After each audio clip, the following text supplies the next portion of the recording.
Finally this evening, I want to do a tribute to the great Red Skelton. When I was a young girl, I used to have to be really, really good to stay up Tuesday nights till 10 o'clock. And I was, so I could watch Red Skelton.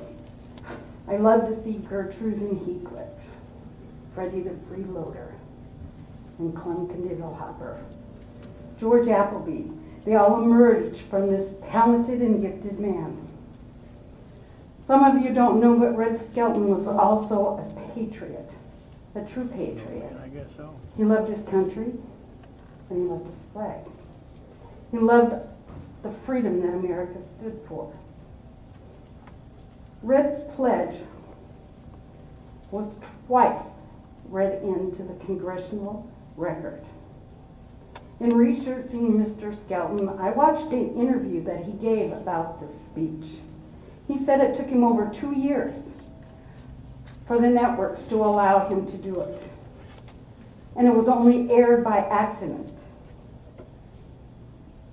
After it was aired, they called and asked him to use the tape.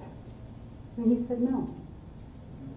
They let him make a recording, and it sold over 5.5 million copies. I have such respect for Red Skelton, not only as an actor, but as a human being. I want to do his Pledge of Allegiance. I hope I do it justice. And it begins. I remember this one teacher I had. Mr. Laswell was his name. To me, he was the greatest teacher, a real sage of his time. He had such wisdom.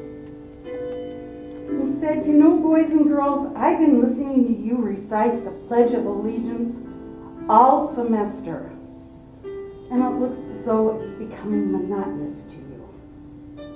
If I may I explain to you the meaning of each word? I, me, an individual, a committee of one. Pledge. Dedicate all my worldly goods to give without self-pity. Allegiance. My love and my devotion to the flag. Our standard. Old Glory.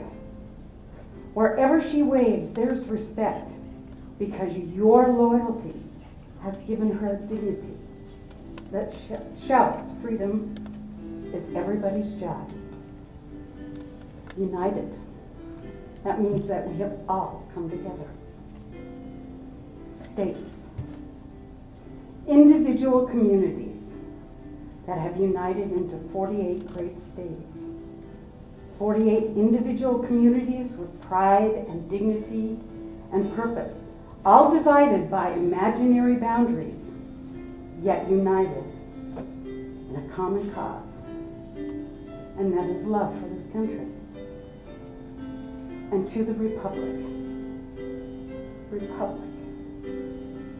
a state in which sovereign power is vested in representatives chosen by the people to govern. And as the government is the people, and it's from the people to the leaders, not from the leaders to the people. For which it stands, one nation,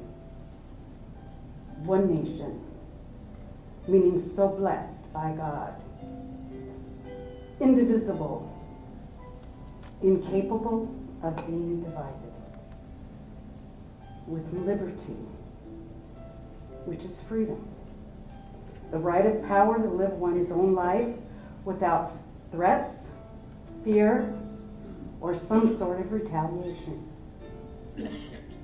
and justice, the principle or qualities of dealing fairly with others, for all, which means that it is as much your country as it is mine. Since I was a small boy, 2 states have been added to our country, and 2 words to the Pledge of Allegiance: under God. Wouldn't it be a pity if someone said that that was a prayer and it would be eliminated from schools too? And as Red Skelton said, every Tuesday night at 10 o'clock, good night and God bless.